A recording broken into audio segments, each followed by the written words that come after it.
Rosa Whitaker. Welcome to Dominion TV's special on COVID-19, Africa's Response and Solutions.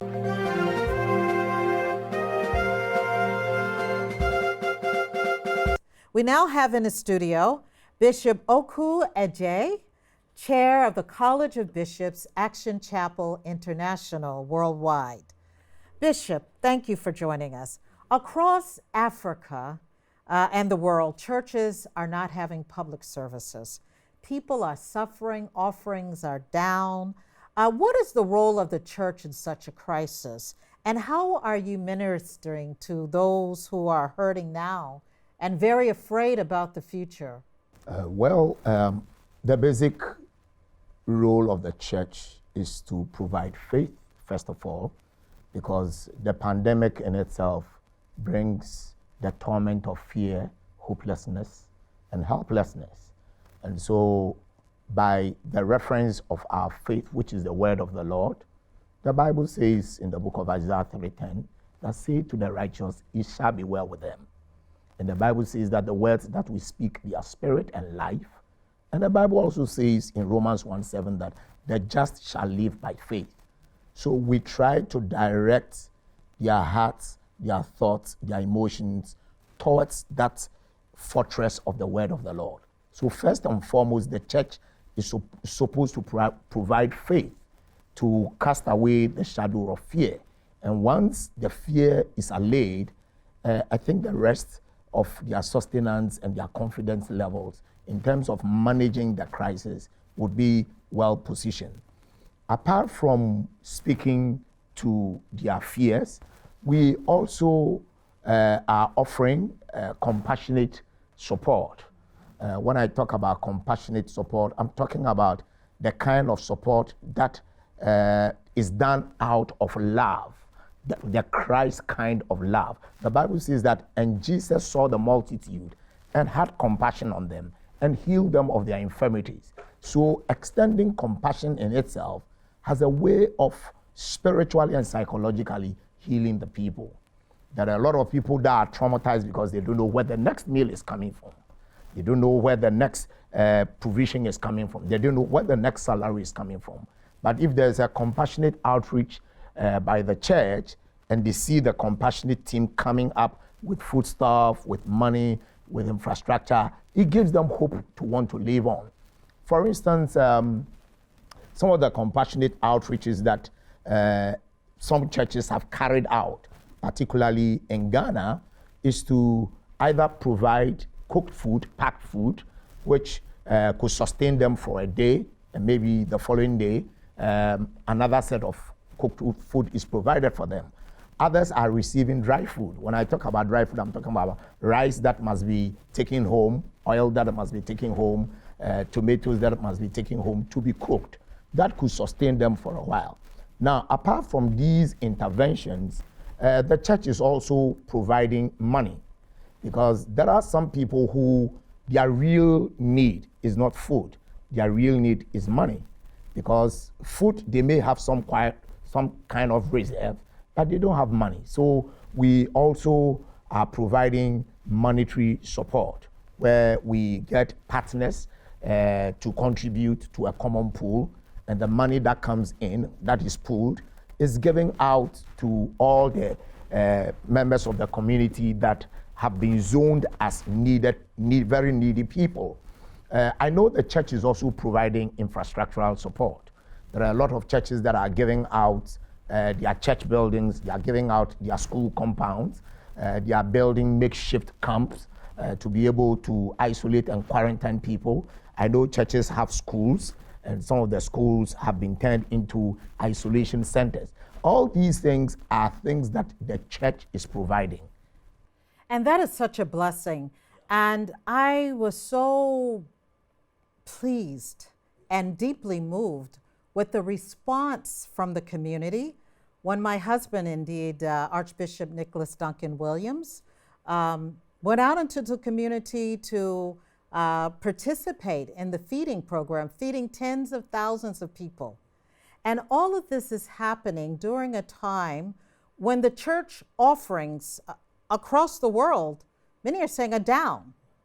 What do you say to those people who are holding on to their contributions and their tithes because they, in fact, are fearful about their own financial situations? I think that we need to demystify this perception that the church has it all. The church doesn't have it all, because the church is an institution that has overhead expenses, that have expenses to take care of human resource and possibly projects that we're running. Starting the year 2020, not many churches had an idea that we were going to be faced with this kind of pandemic. And so if we should flip into the pages of the story of Elijah. Elijah was a man of God who, in the period of famine, God asked him to go to the brook of Cherith, and there God, will provide for him. Now, I need us to understand that there is a place in every crisis where God's provision would come. But then the same prophet, God asked him when the resources of the brook was drying up to go to a widow. And this time, it was not God per se who was creating the provision, but it was man. So there are two ways to look at the support of society. God providing the support, and then man also making a contribution. We can also look at stories like the young lad who had 5 loaves of bread and 2 pieces of fish. The mother gave it to him as a snack, but once he went into the crusade and there was a need, he willingly gave it out. We also have stories of people who gave their boats. In the book of Luke, chapter 5, Peter gave his boat to Jesus. So there's an occasion when there is insufficiency in town or amongst the church members, or even with the church as an institution. There is a need for maybe a Joseph of Arimathea to give out his expensive tomb. So we need people from within the church to raise monetary support, to support and help the church to facilitate its outreach programs. So it's not so much the money that the church has raised for itself that goes out to take care of some of these social interventions, but partners can be raised, whether out of the church or within the church, to help mitigate the situation. So it's a two-pronged facilitation that we are looking at. And thank you for all that you're doing. But how should the church prepare to reopen, and how should the church prepare for what will surely be a new normal? Certainly, the lockdown has given the church a taste. We have acquired a taste unknown to us. We are used to staying home. We are used to watching preaching live stream. We are used to receiving money digitally by Momo or any of the financial platforms for transferring and receiving money. And then also, we've been introduced to the culture of wearing nose mask. We've been introduced to the culture of hand washing and sanitization. Do you believe that video online churches will replace the gathering of the saints? Or yes, it's a church as we know it? E-culture that has come to stay. All we need to do is So, Bishop, are we looking at empty churches ad infinitum? Is that going to be part of the new normal?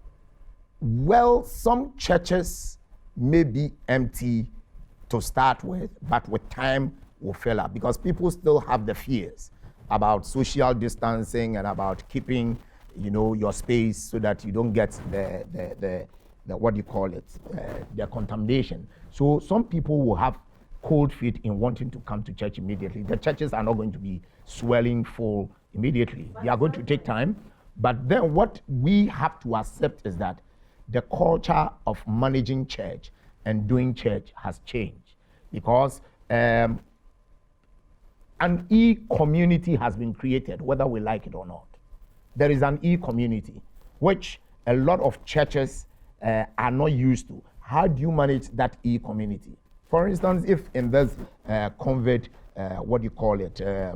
lockdown, people have been used to sitting home and not only listening to their church and their pastors preaching, but listening to other people. they've unknowingly slipped into an e-community of another church. How do you get them back? It's only when you improve on yours that you can get them back. Yeah.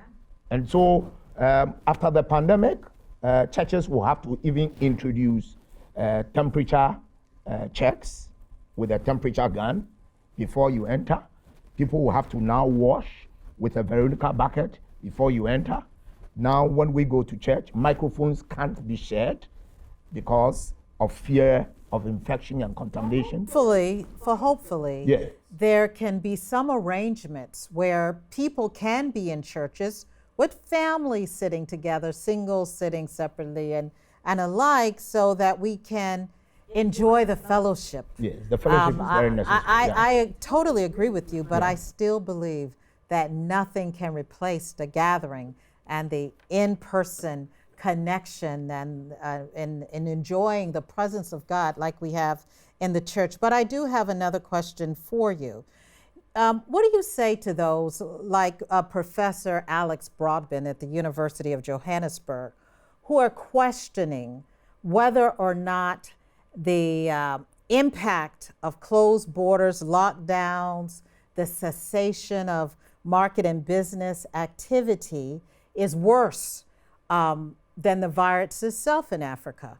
I mean, there are a lot of people who now argue that for Africa, for the vast majority of Africans, fatalities from COVID-19 is going to be less than 1%. And should we not be prepared to sacrifice a few lives for the greater good, opening up the economy, they say, and saving more lives? Because there are those who argue that the greater threat is food insecurity, starvation. And how do you, because it's really also not just an economic question, it's a moral question. How do you reconcile that with the Lord who sacrificed the 99 to go after the one? I mean, I really think this really strikes at the heart of our morality and faith.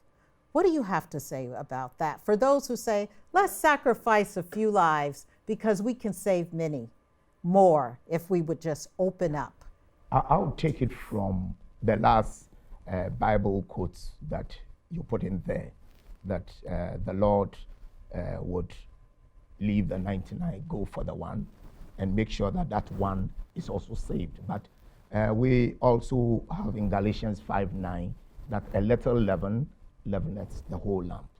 So then, once we have a group of tribesmen who haven't been infected in a nation and a community, moral requirements and our faith and even godliness requires that we protect the few that we have from being contaminated by those who will be coming. Well, I'm sure Doc would want to talk about this, but we have known the horizontal infection and then the vertical infections.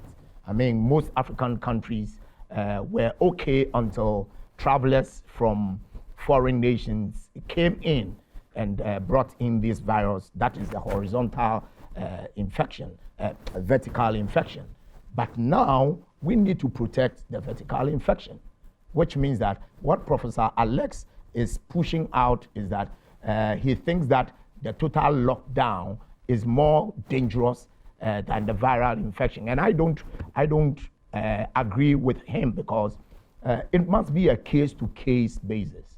The kind of lockdown that we have in Ghana or in our communities cannot be the same as in maybe a country in Sahel Africa like Niger or Mali, because our community structures are different. Our human settlement patterns are different. Our cultures are different. So that statement cannot be a blanket statement for the whole of Africa.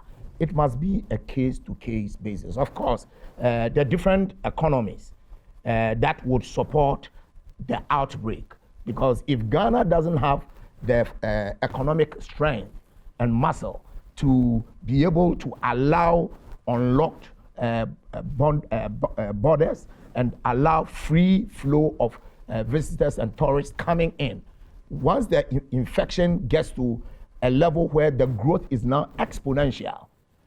We don't have the medical facilities, we don't have the medical staff. So the best thing is that you lock down the system and break down the cross-infection, horizontally. Dr. Hansen-Nortey, what do you have to say about this? Because you're on the front line of this. What do you have to say? Should we be willing to, or is that a fact that we are sacrificing some lives by opening up? I agree to the fact that there should be a case-by-case analysis of the situation and country-by-country analysis of the situation. Most importantly, there should be a lot of stakeholder engagement within the country. There are various stakeholders that manage our populations, and so we should be able to interact with them and identify what are the peculiarities within our country, our human settlements, our ways of lives, our transport systems, even religion, our religious practices. All these contribute to how the disease will be horizontally transmitted in our setting. So it is very important to have the political leadership and the public health experts interact with the major stakeholders in commerce, stakeholders in the transport industry, where worker groups, factory settings, communal settings. And you agree it's not a one-size-fits-all approach? Not at all. I have another question for you. When the Bishop mentioned how travelers coming into the country from the West brought in this virus to Africa, I can say, I thank God I was not one of them who brought the virus to Ghana, but I will say I arrived in Ghana in January from Washington, D.C. I was impressed that I received a call on my phone based on the phone number I put on the immigration card, informing me that I had to be tested. And I quarantined at home during that process, and I was tested twice. And it was Dr. Hansen-Nortey who came and did that testing. But what struck me is I've seen you a few times during this crisis, and I've never seen you daunted.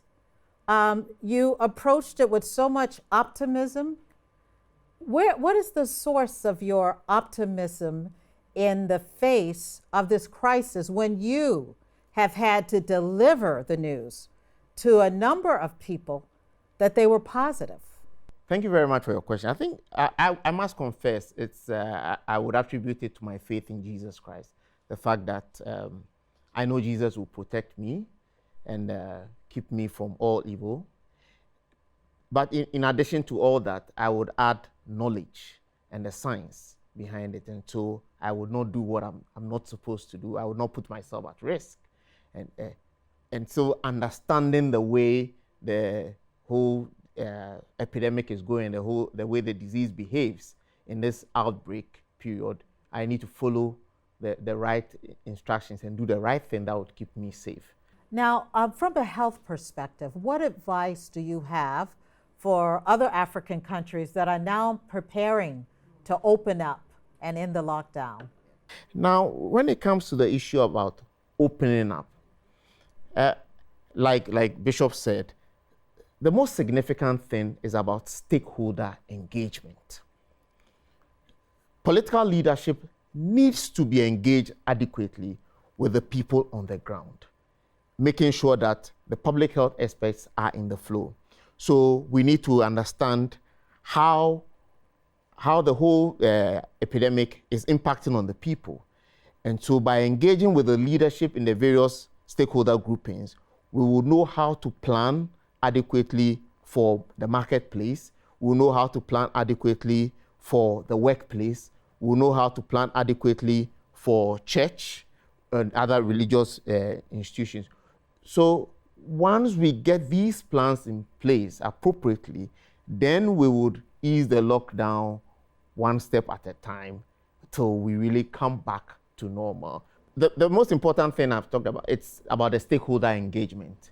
Once the various stakeholders are engaged, there's an understanding of what everybody's role is within this whole response, and then we plan for it.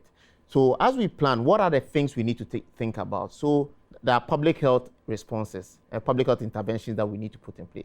So we need to put in place, for instance, instructions about masking up. People should mask up. Doctor, how do you maintain social distance in Africa, in an African market, and in an Africa where 71% of the population is employed in an informal sector? It is possible by preparation.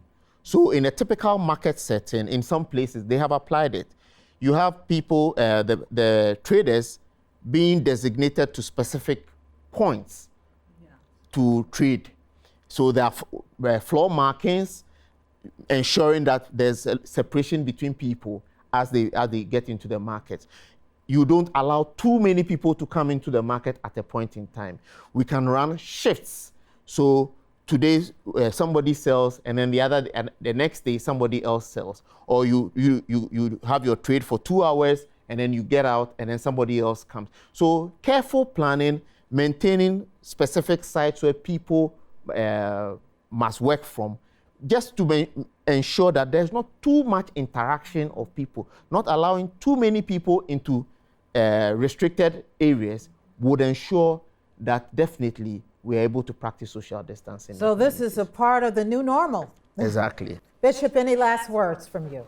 Yes, I think that the pandemic has brought a lifestyle change, and we would need to build up new cultures, renovate new ways of doing things, and then establish a sound and a healthy environment. And then our services as a church, we also need to accept new policies for change, so that going forward, we'll maintain that sanity that is needed to keep us wholesome even in our communities. Thank you very much. Thank you. I would like to thank both of you, Bishop Oko-Adjei, Dr. Hansen Norte. Thank you both for all that you're doing in this battle against coronavirus. It's a tough battle, but we're fighting a good fight here in Africa, and you have certainly provided us with instruction and inspiration. And I pray that your faith will be contagious across Africa and beyond. Thank you very much. Thank you so much too, Lady Reza.